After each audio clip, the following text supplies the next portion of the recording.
Hello बच्चों, let's see this question. Viruses that infect bacterium are known as option A bacteriophages, option B viral bacterium, option C bacteriocapsid and option D bacteriomycin. So now the key concept that is applicable here is viruses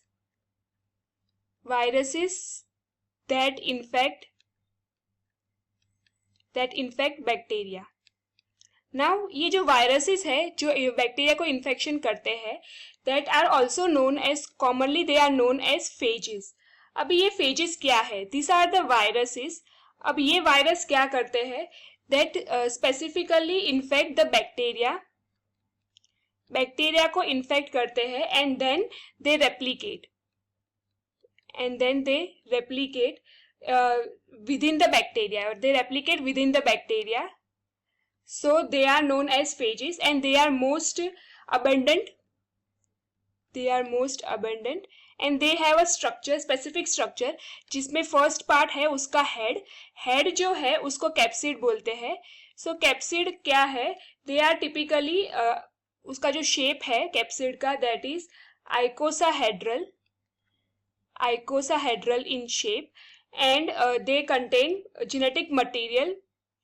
They contain the genetic material that are either DNA और RNA. So now अगर second part की बात करें, second part is a tail. ये head है एक, उसके बाद जो है वो टेल है. उसकी लेंथ जो है वो वेराइड होती है, मतलब डिफरेंट होती है. एंड अदर टेल फाइबर्स और spikes that help the phage. उसका मेन रोल क्या होता है? This is to attach to the bacterial cell. Bacterial cell के साथ अटैच करने के लिए ये टेल प्रेजेंट होती है एंड टेल के अंदर वेरियस फाइबर्स प्रेजेंट होते हैं. थर्ड वन जो है that is known as base plate. उसके स्ट्रक्चर में बेस प्लेट होती है. So this is a part of tail. This is a part of tail that attaches to the bacterial surface. ये एक पार्ट है base plate जो एक tell का पार्ट है that attaches to the bacterium और the bacterial surface. Cell surface के साथ ये अटैच होता है.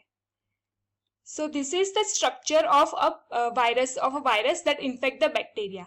नाउ हमें देखना है कि वायरसेस जो इन्फेक्ट करते हैं बैक्टीरिया को उसको बोलते क्या है. So let us understand all the option. Option B में दिया गया है वायरल बैक्टीरियम. अभी ये जो ऑप्शन है उसमें क्या, this is a term that is not used in virology. Virology मतलब स्टडी ऑफ वायरसेस. ये टर्म कभी भी वायरोलॉजी में यूज नहीं होता है, ना तो ये टर्म माइक्रोबायोलॉजी में यूज होता है.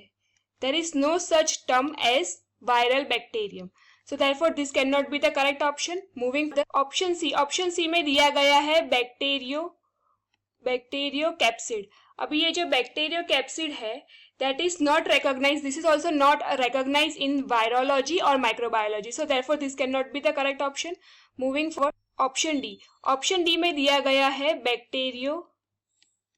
बैक्टीरियोमाइसिन. अब ये जो बैक्टीरियोमाइसिन है that is a term that suggests genetically derived और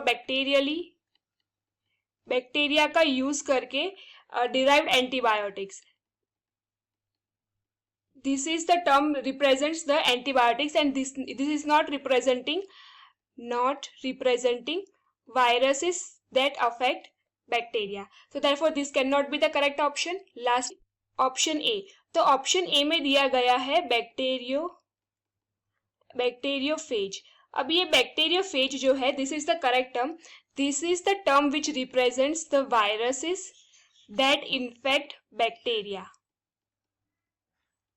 एंड हमने आगे देखा कि जो वायरसेस बैक्टीरिया को इन्फेक्ट करते हैं उनको फेज एज ए कॉमनली बुलाते हैं एंड बैक्टीरियोफेज मतलब जो बैक्टीरिया को इन्फेक्ट करते हैं. Therefore this is the correct option. Now based on the discussion viruses that infect bacterium is known as bacteriophages. So the correct option to this question is option A. Hope you understood it well. Best of luck.